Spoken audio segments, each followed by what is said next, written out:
there are a lot of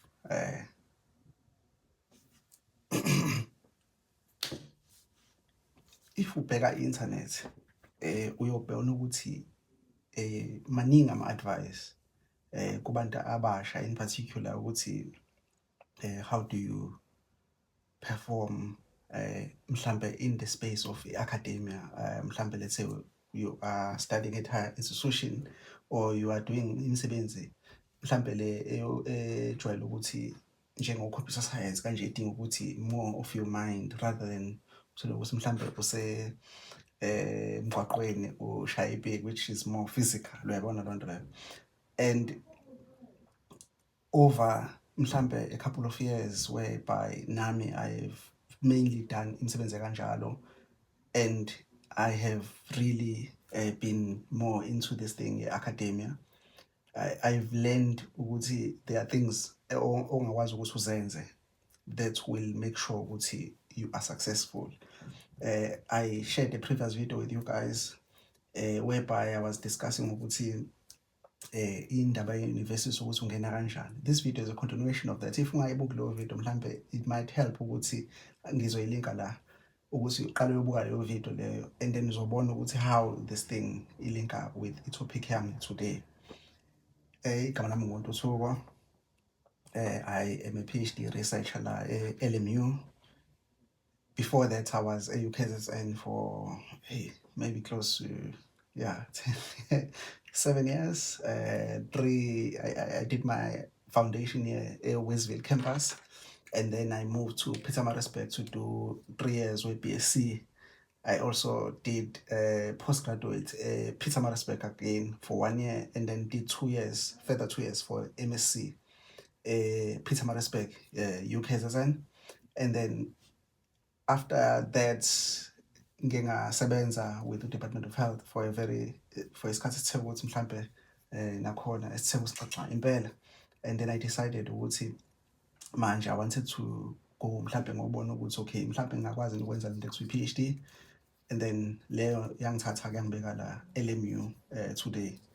And over those years there are many lessons ngisho ukuthi nami mhlambe ngiwafundile, and I wish ukuthi mhlambe someone wahlala kanje nami njengoba ngihleli nawe today, even if it was virtual, wangitshela ukuthi okay these are the things that have worked for me, mhlambe you can take it, we adapt. So that's exactly the topic here today. Today ngifuna ukudiscuss just 5 things in terms of mhlambe let's say we are entering academia, or wenza imisebenzi le mhlambe engasho ukuthi more academic, like or coding, whatever. Ukuthi what are the things you need to make sure ukuthi uyazenza so that ukwazi ukuthi uperforme optimally kulezo zinto lezo. Ngizokhava nje izinto ezo5. Oqala soqala ngokuthi how do you sleep, because sleep, if wenza imisebenzi especially imisebenzi that requires brain power, sleep is the most important thing. And then let's say mhlambe wena uyabuya ke manje ungena undergraduate, uyokwenza mhlambe your first diploma, your first degree, kubalekile ukuthi wenze something called a study routine. Study routine isenziwa noma uba, but if mase kuswa mfethu uthi ungena angiphathi, if mase kusenza grade 12 these things we apply at grade 12, then angazi ukuthi impilo izokuthatha kubeke kephi. Study routine. And then something else engifuna ukuthi ngidiscuss kuthiwa unproductive study. Angazi neza umuntu ekhuluma ngalento, but for me iyangisiza kakhulu, even today isangisiza. And then the importance of planning, and mhlambe okunye engakazi ngezwe umuntu ekhuluma ngako ukuthi academia usual, excuse me, baba ungaba nabangani bakhe e-varsity bathola ukuthi nenza amakhozi angafani. Ekhaya kini mhlawumbe uzobe the first person vele ukuthi I study a Shelley degree, so uthola ukuthi people mhlawumbe bengasho ukuthi hayi uzoba strong, but sometimes that is not enough. So you need to find a way ukuthi mhlawumbe ungakwayithola kanjani energy uqhubeka, because it is a lonely journey. And then some of the things we need to remember. So we're just going to cover 5 things. If we start, so qala ngani na? So qala number 1, which is lokade ngisho ukuthi is the most important thing. So lapho sikhuluma ngo-sleep. Sleep is even for your health empilweni yakho. Siyazi ukuthi ema-universities in particular ukulala akuyona into ejwayelekile. Most people there balala ngendlela mhlawumbe ngisho ngithi kancane. So why ngifuna ukufocus kakhulu kukulala ukuthi for your brain power, or when ukwazi ukuthi ube alert during the day, you are focused, udinga ukuthi wenze sure ukuthi umqondo wakho in the right state of mind.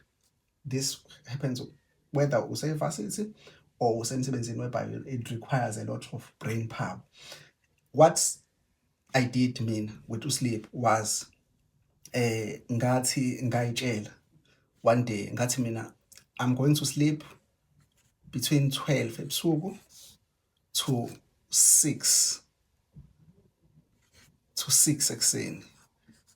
The most important thing la u-6 yabo, because into ebaluleke kakhulu kunakho konke ukuthi uvuka nini. Why kubalulekile ukuthi uvuka nini? Because if you attend then uzoba no 7:45 angithi.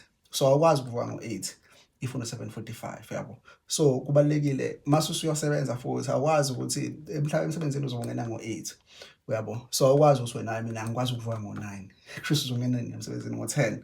Umhlaba kusho ukuthi kuzomela u-invent your own world whereby yonke into iqala ngo-10 uyayibona nto le. So into ebalulekile number 1 engifuna ukuthi kwi-mention la ukuthi why I chose to sleep u-6 was because u-6 unginika enough time regardless ukuthi mhlawumbe ngihlala off campus ngihlala on campus ngihlala away from le ndawo engisebenzela kuyona. U-6 if ngivuka ngo-6 I get enough time ukuthi ngikwazi ukuthi ngikhave mhlawumbe 7:45 or 7:30 or 8 uyayibona loo nto le.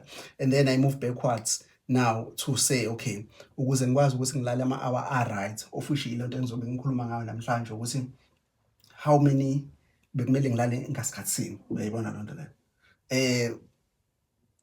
Then so ngachuza-ke, so all I did was during my undergraduate bengilala ngo-12 ebusuku ngivuka ngo-6. That gave me 6 hours of sleep per day. Mhlawumbe one day maybe after this one I will do another video eshoyo ukuthi how do you calculate number of ama-hour ongawalala, because there's akhona ama-formula luningi cwaningi ekulaleni ukuthi ama-hour how many. Mhlawumbe that will be my next video.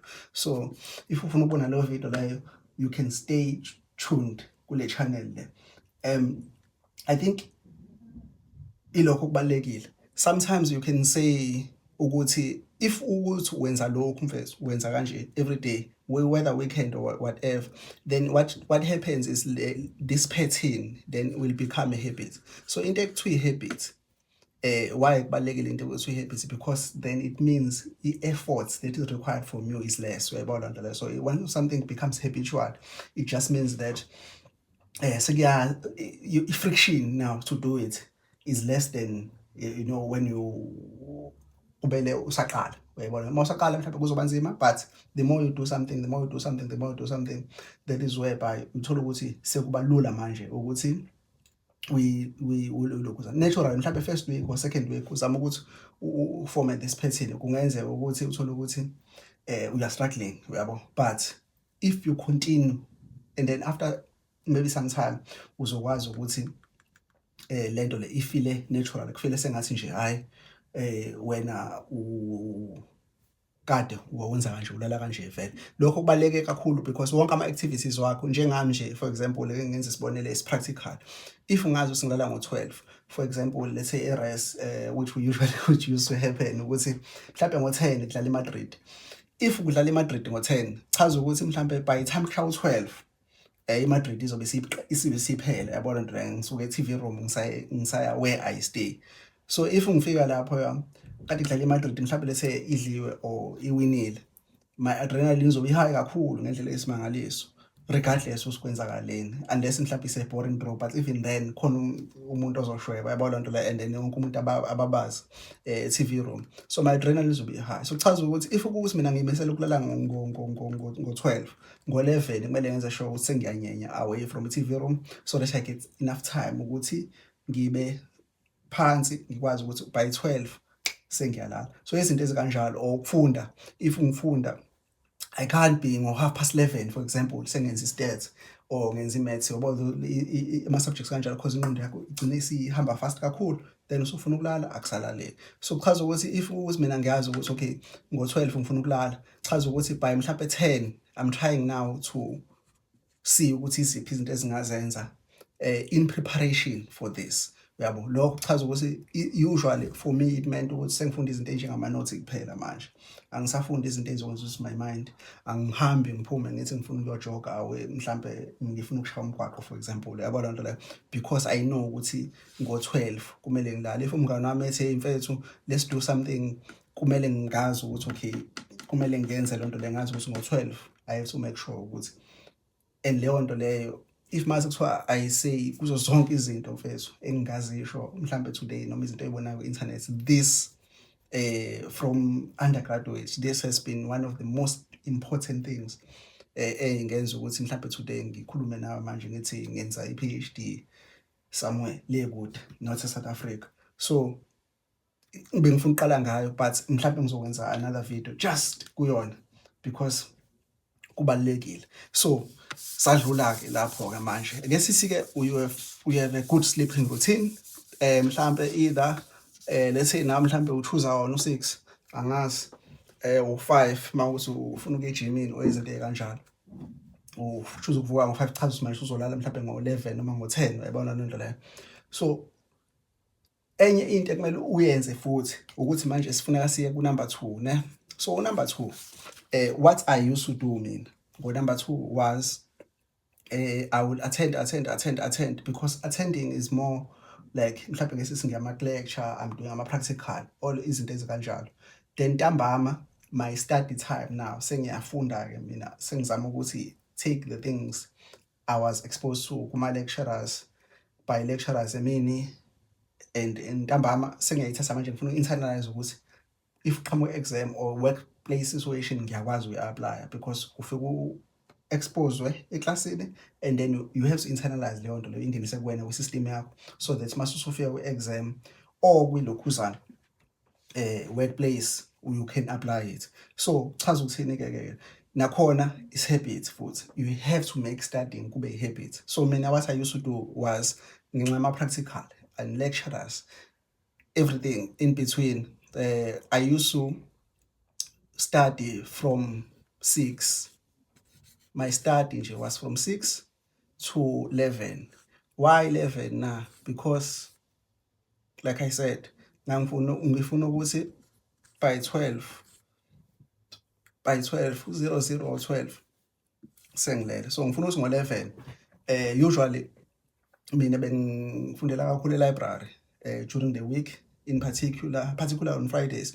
So ngifuna ukuthi by kushaw 11 if ngiqeda ngo-11 vele library futhi, especially the agricultural campus library eMaritzburg yayivala ngo-11. So this would be different mawukuthi for example seWestville whereby i-library is open 24 hours.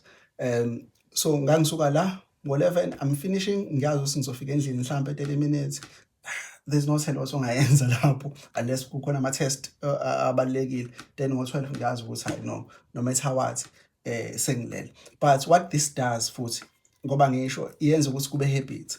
So ukufunda, let's say we are studying nje manje, it's not ukuthi uzovela uvula incwadi nje and then all of a sudden everything oyenzayo or ifundayo kufana nani, even if you are coding, which is something I do a lot these days because ngenza ama-data analysis, you don't just get uvuli or studio and then all of a sudden yabo usuyaqala. It takes time ukuthi ingqondo yakho ikwazi ukuthi ingene phakathi. So if kuyi-habits, if your mind knows ukuthi okay njalo ngo-6 this person does one thing, iyazi ukuthi ngo-6 regardless, yabo. So what lokho into kuyenza kwenza ukuthi ngesofika e-library the time uvula incwadi and the time ngempela sekuyaqala yo juices ayaqala yaflowa siba sincane, yabo, because your mind knows ukuthi okay vele lo muntu lo this time wenza lokho. So then ingakho sekungathi kuyi-habit.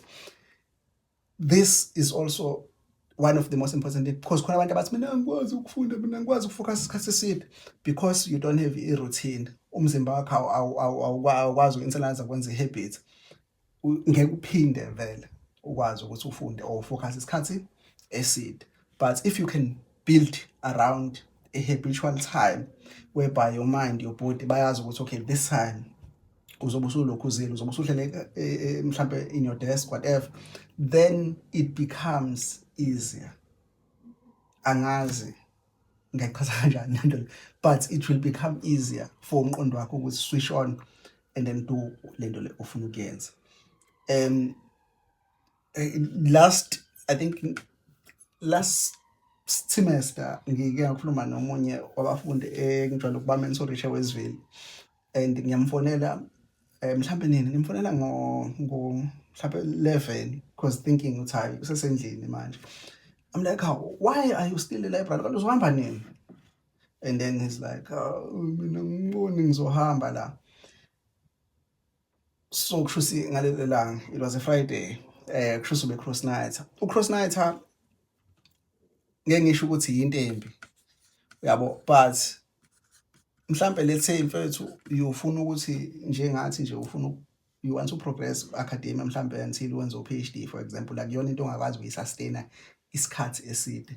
Ngaphandle kwalokho ukungalali kungenza ukuthi ugcine unama health problems, uyabona lonto leyo. So what I'm trying to encourage here ukuthi have a study routine so that ungabi naso isidingo sokuthi njalo mase sekumele ushaya ama test wena sekumele cross night, uyabo. So failing to plan is preparing to fail or something like that. Okay, you have a sleeping schedule, it's right, it's enough hours ukuthi ulale. Uya on a study routine, it's right futhi manje your body sejwayele ukuthi okay, ngo-8 ngo-Saturday for example, I used to go elaborate ngo-8 ngo-Saturday, ngo-8 iyazi ukuthi umzimba wakho okay lo muntu uyaqala uyafunda manje. That is your routine. Weekdays mhlambe angazi ushawa wena mhlambe ushawa u7 to 1 because ngoba ngisho weSville banama library avula 24 hours or adopt yami system angazi kukwena. So there is another thing mhlambe engeke ingikhathaze kakhulu when especially when ngisako undergrad manje sengi-understand that sometimes uzokuthi uyafunda and mhlambe masuzwele ukuthi ayi yabona today angingeni lutho, and into ingqondo yakhe isikutshela lapho isuke isithi hayi today ngeke uphinde uzame, hayi today angingeni lutho, uyabona nto leyo. And one of the things mhlambe ngingasho ukuthi ngayifunda ngalokho ukuthi if ukuthi akungeni lutho ngalelo suku lolo akusho ukuthi akungeni lutho ngempela. Usually kuma test or exams the things ake sisuphendula iquestion manje akubuyi izinto owayifunda ngesathi uyibona ukuthi hayi yabona namhlanje ngihamba nayo incwadi, uyayibona lento leyo, kubuya everything. So kuyenzeka sometimes ukuthi on the day whereby you felt like bekungangeni lutho, those are the answers mhlawumbe akusevayo akuthathayo mhlawumbe from ufail to mhlawumbe upass, uyayibona lonto leyo. So the more I progressed towards quarter year in particular, I stopped looking at le statement les njalo ingqondo yami statement, I just ignored it, yabo, because I knew ukuthi even if ungathiwa ngeni lutho into ebalekile lezi zinto ezinye ukuthi I'm forming the habits, number 1. Number 2, kwi-exam itself akubuyi izinto engiyifunda only when I'm productive or when I'm feeling like this, only when I'm excited. Kubuya everything that is on your mind and on ama neurons akho akwazi ukuthi ayi-connect naleyo question leyo at hand, uyayibona nto leyo. So one of the things mhlambe engingathiwa mangase kuthiwa I go back futhi ka-undergraduate, it would be ilokho ukuthi ngakufunda lokho earlier, because lokho ngakufunda mhlambe late, uyabona nto, ngakufunda earlier ukuthi regardless of how I'm feeling I just do it, because i-exam ayikhethi ukuthi hey Tuthuko namhlanje we productive, so nayi imibuzo ozokwazi ukuyiphendula. Le wayifunda ungekho productive, umqondo yakhe ifoma ama-connections with ama-answers, everything that you have laid your eyes on, and then from there then i-answer iqhamuka. So I would focus on developing habits rather than looking at am I being productive today now, regardless. So kumele uvele uyenze. And one of the most mhlawumbe example it was September, ngisase weSville. I remember it was September break and we had a test sibuya kwi September break, that very first week, organic chemistry. I remember first day I was like, okay, I'm not gonna go home. Ngangaya ekhaya. And then I just went to the library. Bengivuke ngathi ngiya-attenda basically. And stay there until angazi 5 or whatever. Kube sengathi nje it's like a normal day. I remember first 2 days kwangangeni lutho. But lokho kwenza ukuthi by the time silapha sekushaya day everything yabo konke lokhu kungangeni lutho for 2 days. Cabanga uyavuka library. We used to go to 12th floor eWestville. Usually mase sekushube kakhulu umuntu besingayi short stay or whatever that place whereby uthola ukuthi khona abantu 12th floor mase kushube kakhulu because 12th floor it was quiet. I remember we knew even abantu ababe 12th floor eWestville campus that year in particular sasazana each other ngokubonana yabo. In fact, I met a very good friend of mine uXolani Ntombela. Shout out to Xolani. I think use wahamba wenze medicine the following year, but we knew ukuthi siyalapho. So that week nami ngangise 12 floor kuphela, but that day surprisingly yaqinisa ngani organic chemistry, and I think eWestville this was Chem 120. Chem 120 whereby ilento la bengifunda khona lama strategies because I didn't know the strategy. Ngawafunda sengifunde go universities cabanga nje. Chem 120, we're doing Chem 120, and what was happening in Chem 120 was that I think so doing Chem 120, I think that is my highest DP ever. It was before ngihamba. That was the highest I've ever gotten. So you can imagine ukuthi I was really proud of that. But from then that's where I learned ukuthi okay, just lento leyo kufunda, all I need to do is just focus. Noma kuthiwa ngeni lutho focus. Eventually kuzoqala kungangeni lutho, kuzogcina sekungena, ngigcine ku-exam sekubuya yonke into.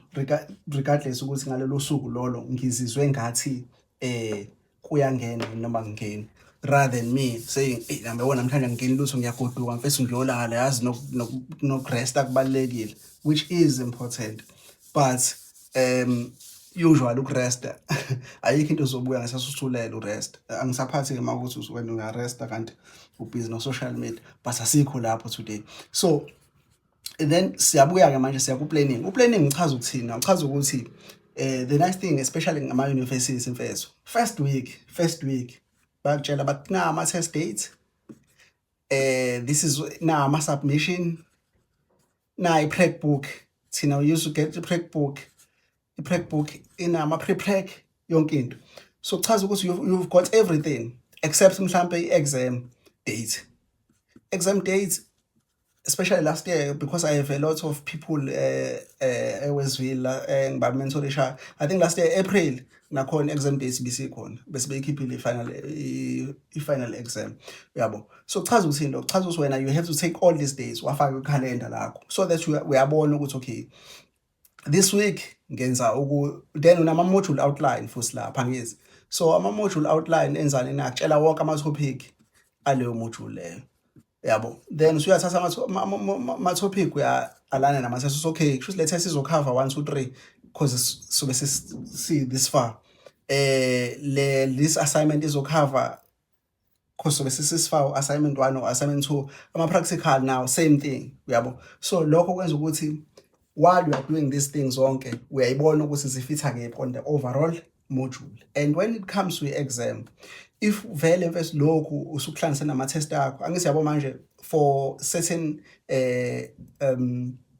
what do they call them, certain sections for example of a module, usuyazi ukuthi okay la ngatestwa kuyona la mhlawumbe uthatha la ma question and nama past papers usuyabona usukuyahlangana. So without i-planning ngisho ungazenza izinto eziningi, but without i-planning uzokwenza impilo yakho ibe nzima. And there's many people because baleka i-planning bacabanga ukuthi hawu yazi is relax until seku-test week. Mase ku-test week umuntu siyaphanika usefuna ukuthi cross night, uyayibona loo nto leyo. So i-planning iyona ebalekile, and this is the advantage of university ukuthi usually not wonke, usually yonke into bakunika mhlawumbe first week but hayi na ama test, na ama submission, now you have to take those things zifakwe ikhalenda take wonke ama-modules awenzayo njenga again wezwile because kade ngikhuluma naye lo mfana lo cross-natal wonke ama-modules mhlambe usually wenza 4 or 5 modules per semester. So wonke ama-modules you just create wonke it's like module skeletons whereby you just create ama-test, create outline, submissions nani usuyazi when it comes to exam nakhona you create again so usuyazi ukuthi okay mhlambe lese une exam usually mhlambe last semester I think weqala ngo-20 May ukubhala ama-exam and then mhlambe 25. So usuyazi lese une math la uyazi ukuthi okay mhla how many days uzofocus kuona kwe-maths. Sometimes kuyenzeka ahlangane ama-module mhlambe 25 26. So cha lo 3 days lo usuzodivide nesinye i-subject yabo or i-module. If mase kuthiwa mfethu uyayifundisa leyo nto le just as ungena or saka second year you just teach yourself this and keep it somewhere whereby it reminds you I promise you impilo yakho izoba lula kakhulu and you will never have a day whereby you go to a library or you go to the week and you're like angazi ngizofundani uyabo because yonke lento le yakutshela ukuthi okay njengamanje kumele ukufunda lokho because utest 1 walo next week kufuneka ngabe ucover lokho mase umkhavile lo test 2 walo this week ngama holiday you never have time yabo because you know yonke into ukuthi okay from this day ngenza ukuthi this day ngenza ukuthi there are many students even manje abantu bakama PhD eke bethi ngibabuke nje and then I'm like how did you guys survive undergraduate if ningakwazi ngisho ukuthi uplana ka PhD ususuna into ekuthiwa ama gun charts iyona show ukuthi okay by this time kumele ngenze ukuthi by this time kumele ngenze ukuthi uyayibona lo nto la but really i-gun chart is just a version of i-module planning le ongayiqala ukuyi-practice nini na ka undergraduate level or if ufuna uqala ka postgrad but mase uqala ka postgrad vele seku-late but probably undergraduate ku-right. Then the final thing engicabanga ukuthi ibalekile as well angikaze futhi ngezwe umuntu kuba khona umuntu okhuluma ngayo most of us thola ukuthi in our families mhlambe we are the first people ukuthi bahambe mhlambe baye e-university yabo or mhlambe the first people ukuthi benze lawo ma-degree la or usisi wakho i-age gap yakushaya unayo awukwazi ukuthi ngempela umhlalise phansi umbuze izinto zangampela uyabona into leyo because mhlambe lethe yena wafunda they went to university mhlambe earlier compared to the gap is too much uyabo ukuthi ningahlala nibe ne-meaning conversation.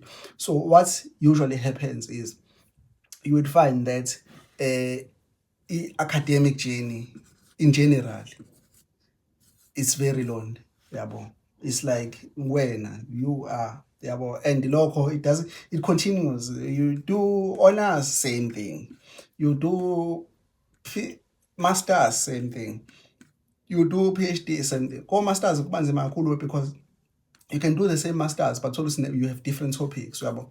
So it's something if ukuthi ufuna uqhubeka academy is something you have to get used to ukuthi somehow you have to find ways for you ukuthi ukwazi ukuthi uyi-motivate to go forward and there are many things ongazenza or mina mhlawumbe namhlanje I will share izinto engicabanga ukuthi mina zangisiza or zangisiza today. Obvious number 1 would be usually I think lokho niyakwazi nani mina what I used to do mase sengibona ukuthi akushube ngempela manje I would go to khona ground okuthiwa Denison I can't remember the name but semva kwe Denison Rice I would go there and then ekuseni go 5 I'll just do ama-rounds because whenever you feel like ngempela energy ayisekho if you move your body sometimes into eyenzakalayo angazi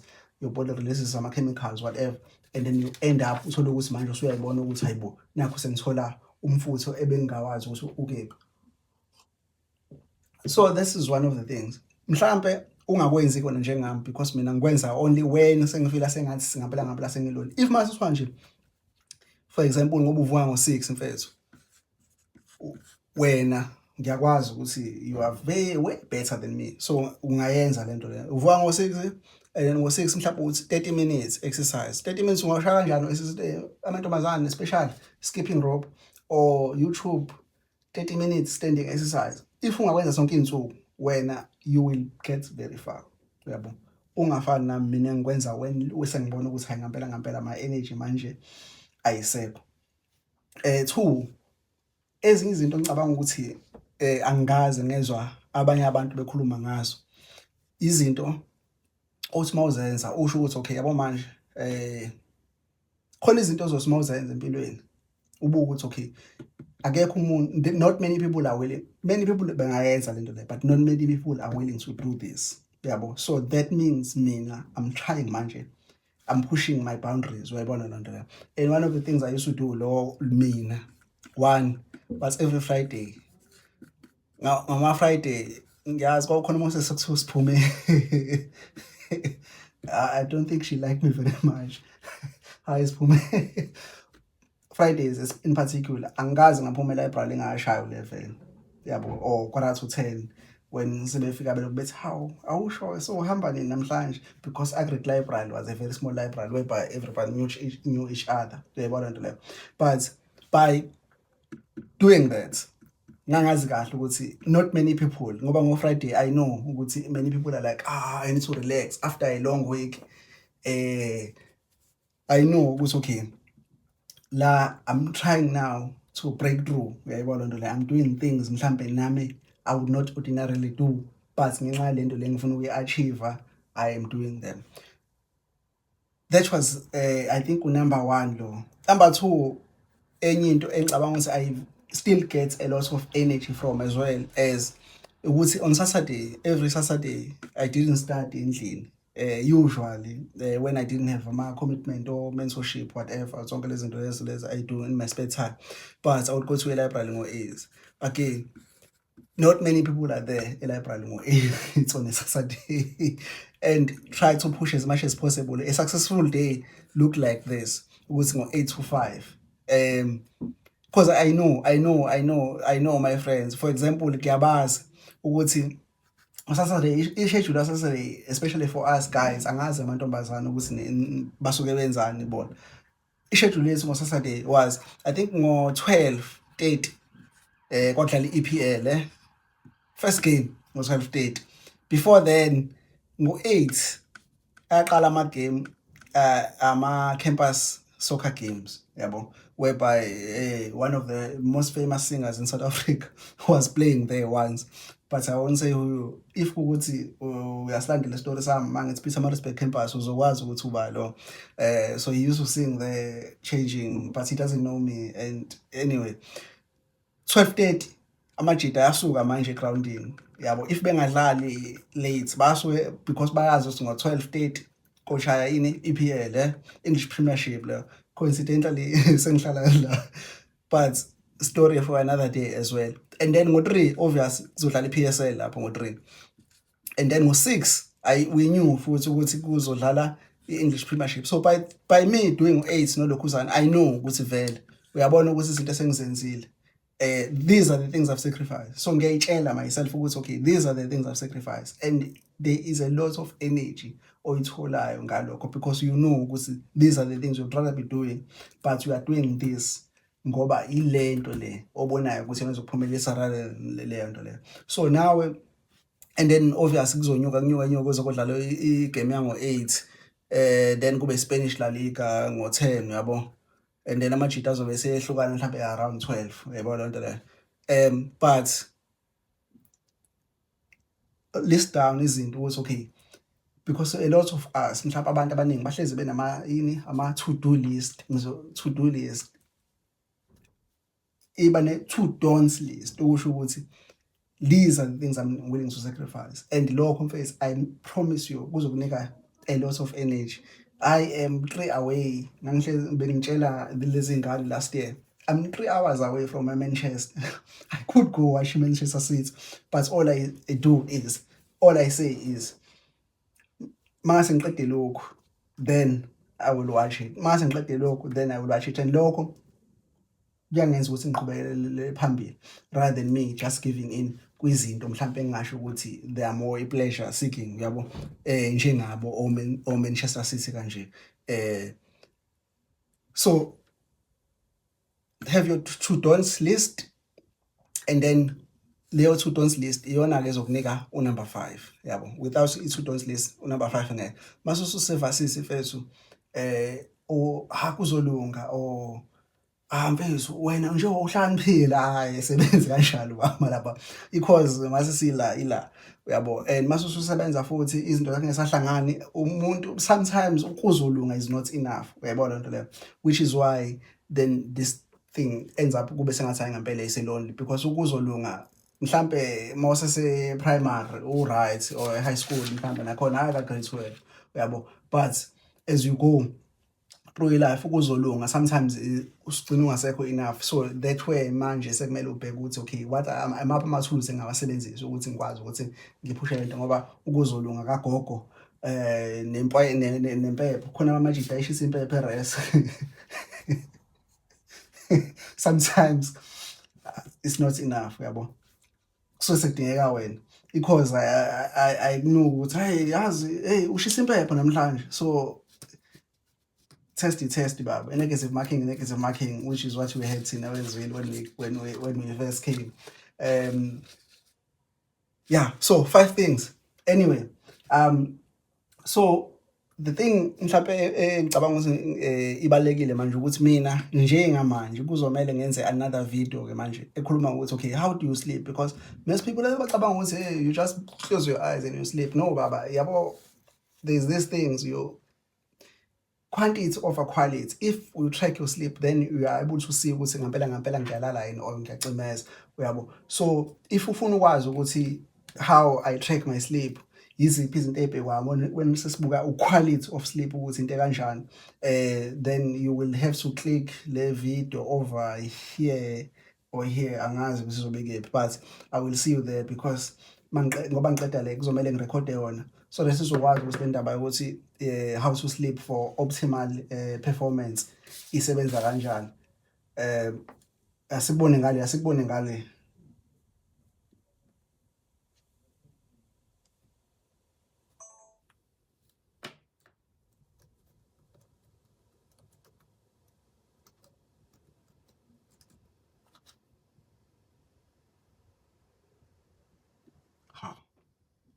Only 7 minutes.